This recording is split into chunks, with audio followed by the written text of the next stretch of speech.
the invisible wall you built between you two is growing every single second. Have you ever wondered why your cat suddenly stopped greeting you at the door? They didn't just lose their personality, they made a quiet, heartbreaking decision. Let's talk about what happens inside their mind when you raise your voice. Most cat owners think they are delivering a firm correction.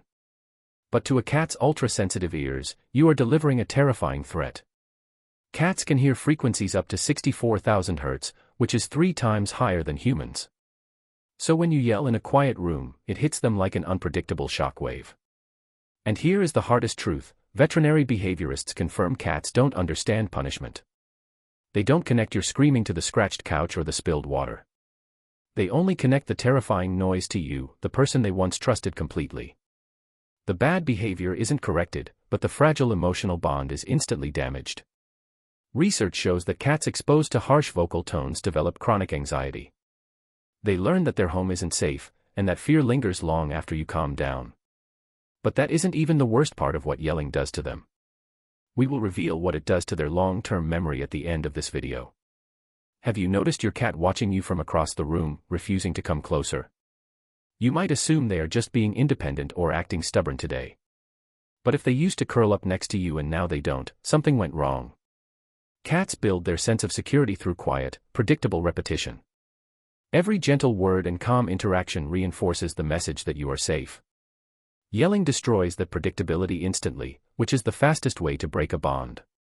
Your cat cannot comprehend that you had a miserable day at the office. They only know that the biggest creature in the room suddenly turned into a monster. After this happens enough times, they choose a state called learned avoidance. They are not being petty or cold, they are simply protecting themselves from danger. They still share your house, but emotionally, they have completely moved out. It starts with one less head bump, then one fewer slow blink from the rug. Until one day you realize your cat barely interacts with you and you don't know why. If this hits close to home, please hit like and subscribe right now. Help us reach more owners who need to know what their voice sounds like to a cat. Now, let's look at the physical toll, because the body always keeps the score. Your cat can look perfectly normal on the outside while falling apart inside. Chronic stress from repeated yelling builds up quietly over weeks and months.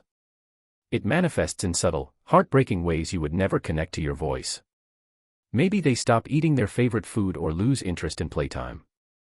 Maybe they compulsively groom one spot on their belly until the fur thins out. Or maybe they suddenly start missing the litter box entirely. These are not random spiteful quirks, these are severe internal stress responses.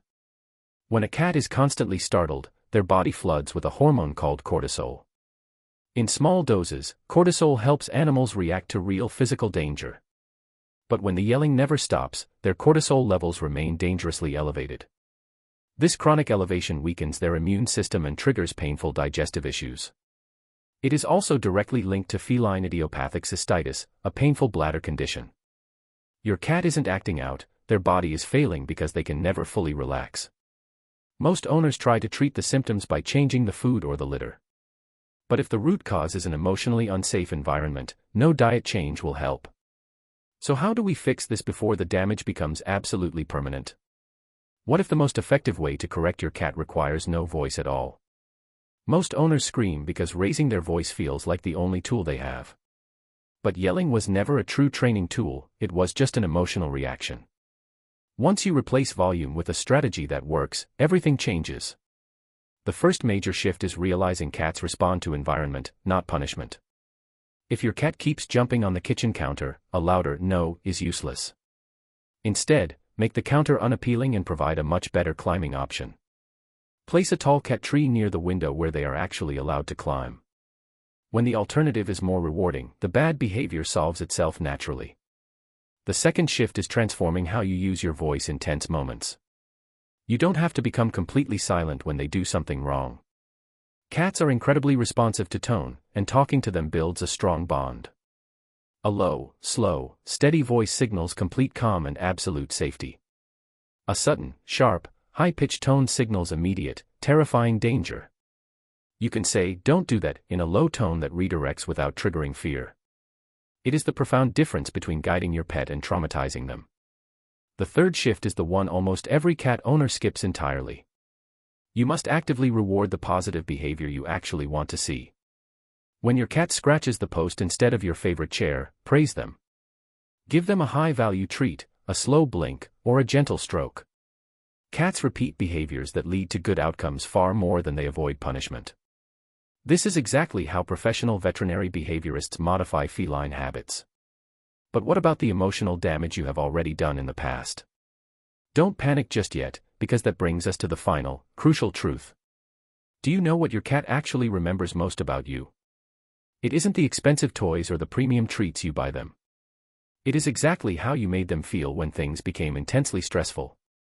Cats do not process memory by replaying specific arguments or holding grudges. But they hold on to deep emotional associations, which can be much harder to erase.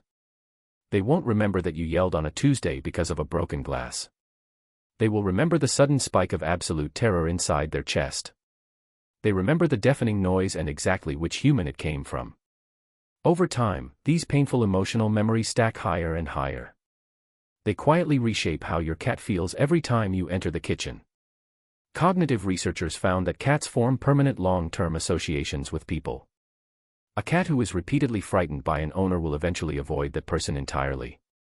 They do this purely out of self-preservation, not out of malice or spite. Their brain has officially categorized you as someone who is highly unpredictable. And to a small animal, unpredictable and unsafe mean the exact same thing. But here is the beautiful part that makes all of this worth learning. The exact same cognitive system works both ways for your cat.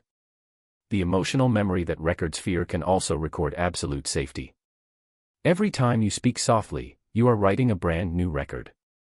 Every time you sit near them without forcing interaction, you build trust. Every time you let them approach you on their own terms, you heal them. You are not erasing the old memories, but you are building something stronger. Cats don't forgive the way humans do, but they constantly update their data. They recalibrate their feelings based on consistent, calm daily evidence. If you give them enough peace, they will slowly choose to come back to you.